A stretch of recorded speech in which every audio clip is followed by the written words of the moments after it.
I'm sorry that I have been gone for about a month, but I'm back now and I know y'all want content, so here I am giving it to y'all. Let's talk about the offense. Let's break down our offense. Now, we don't have to do the running back room. We know what that looks like. I've made plenty of videos. I have the spring game highlights up. We know the running back room is spectacular, and it has been for a few years. Let's talk about every other part of the offense, right? And why I think this team, on paper, offensively, looks even better than the team that we had when we won the Celebration Bowl. And I'm going to be honest with you. On paper, it looks better. Let's talk about it. Now, of course, Nick Taste, right, has been graded by the Blue Bloods and other FCS reporters as one of the best offensive linemen in FCS football. I think Blue had him ranked number 7 out of all offensive linemen in FCS football. We have one of the best offensive linemen in the nation. Now, as far as a group, we have the best offensive line in the MEAC. Somebody had to block for those yards. Somebody had to block those defenders for Juwan Howard to get those yards. They're all returning. We're fine. We're good there. We're good at running back. We're good at O-line. Now, what we really need to focus on is quarterback and wide receiver. Now, Corey Fields done an amazing thing for us. He won us a championship.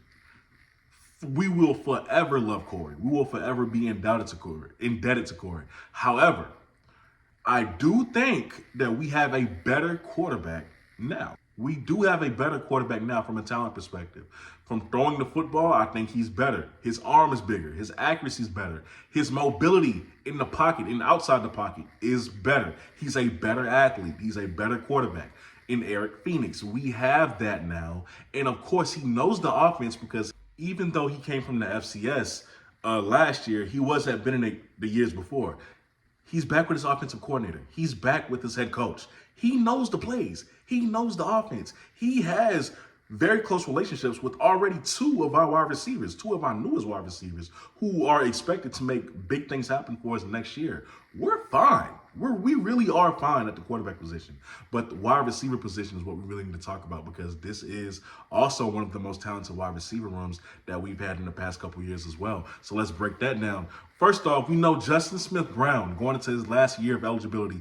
Justin Smith-Brown is our top guy. He is our top offensive weapon. He is the guy going into next season. He knows that as well. He knows how big this year is and how important it is for him to go out with the bang. Now, Justin Smith-Brown at 6'1", 190 last year, and a lot of this was because of quarterback play, had 22 receptions, 357 yards, and 3 touchdowns. Could have been more.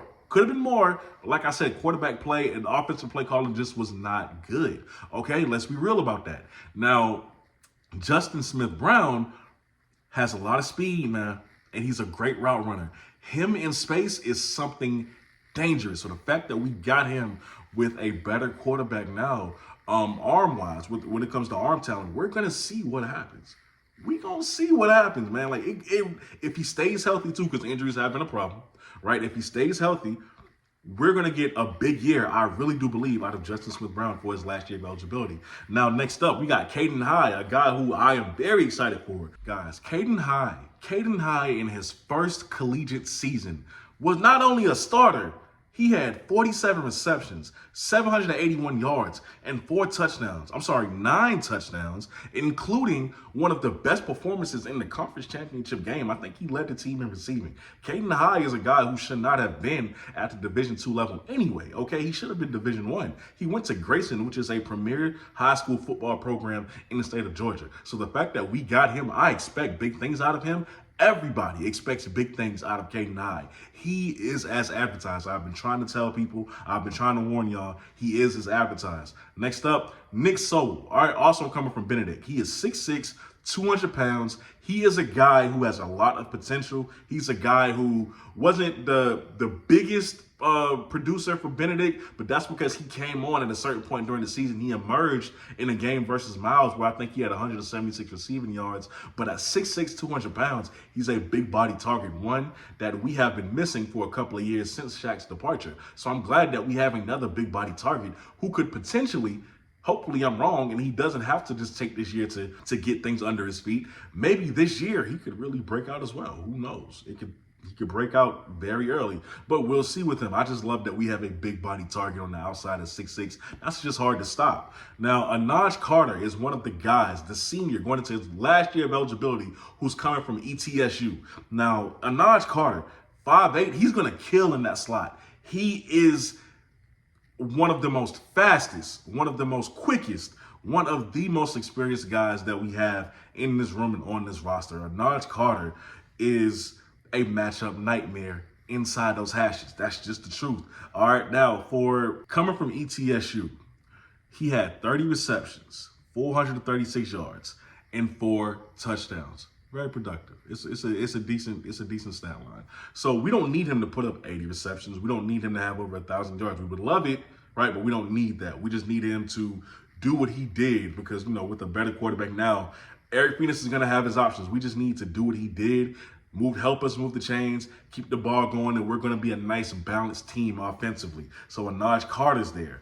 On top of that, Kean Tony is the best tight end in the MEAC. Let's be real about that. As I told y'all at the Charlotte game last year, after the game, I heard, as I'm on the field, I heard Charlotte's coaches tell Kean, you guys, we game planned for you all week. We thought you were the best weapon. We thought they were going to give you the ball more, and we didn't. Again, bad play calling, bad QB play. If they say that, you know what Keyshawn's capable of, especially when the ball is in his hands. We prioritize him. Not many guys can stop him. He's 6'3", 250, all muscle. Kean Tony is a matchup nightmare as well. We'll be just fine without him going into his last year of eligibility. Now, Jordan Smith. I think he's a redshirt junior. I thought he was a senior as well, but he's a redshirt junior on the football field. Jordan Smith, 5'10", 175, an experienced guy who at some point was the second leading receiver behind Shaq Davis back when he was still playing for us. I expect Jordan Smith to have it ready to go for this upcoming season. 18 receptions, 256 yards, 3 touchdowns. He's locked in. He's locked in. He's ready to go. He's another guy who's going to do big things for us just because he's been there. But I do think he'll be just fine for us. He'll be productive for us as well. A new guy that we didn't even talk about that I never brought up, right? DeAndre Ruffin, coming from Allen University, and then he had a short stint at Georgia Southern at the FBS level for a Sun Belt school, although I don't know what happened there. But he's here now. So DeAndre Ruffin is 6'2", 205, and let me tell you something. He was very productive at Allen University, very productive. 38 receptions, 700 yards, and 4 touchdowns. What happened at Georgia Southern, I do not know. I don't know. I can't tell you. But if he was good enough to get offered to go play in FBS, and for whatever reason, something happened there, and now he's back here, that's fine with us. We get another great talent at wide receiver. Ultimately, we should be just fine. On paper, we look better than we have for the past couple of years, and I think we'll be just fine offensively. The only question is, how long will it take us to get going as a unit? Because these are new pieces. Even though some of these guys have chemistry already, it's different playing together. You know what I'm saying? As one. So we'll see how long it takes for us to get chemistry down. Ultimately, I think we have a very good team, and I think we could surprise a lot of people this season. But there will be hiccups because this is a new coaching staff. These are new pieces. It's inevitable. With that being said, let me know where you think we'll be offensively at the end of the season for the Bulldogs. With that being said, y'all are watching the BlitzCity Podcast. I'm your host, Kobe Orr. I will catch y'all next time. I'm out. Peace.